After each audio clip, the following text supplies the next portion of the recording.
Sa lahat ng aking mga kasama sa Hakbang Mga Isog, ako ay nakikisa sa ating pagdiriwang nationwide, worldwide ng 81st birthday ni Tatay Digong.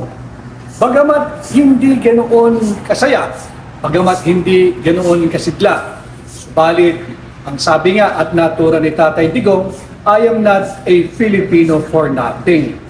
Alam ho ninyo, nung aking kinamusta si Tatay Digong kay Mayor Baste Duterte, ang sabi niya, hindi siya gano'n ka okay sapagkat siya'y nakakulong.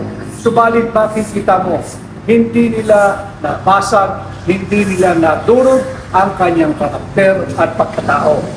Sabi raw ni Tatay Digong, tanggap ko na kung ano man ang aking kapalaran.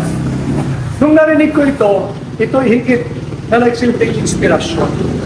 Kung yung tao nga na pinagkanulo ng sarili niyang ang sarili niyang pamahalaan sa administrasyon ng korap at kurakot na si Bongbong Marcos ay hindi natitinag at hindi kailanman magpapatinag.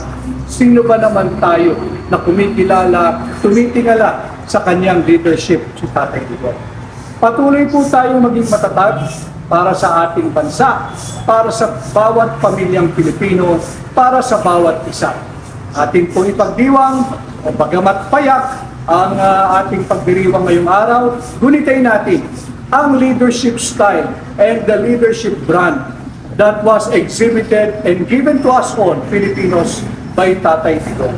Muli, tanggapin po ninyo ang aking pakikisa, kasama ninyo ko dito sa Hakbang ng Maisog na bumabati ng maligayang kaarawan, Tatay Digong.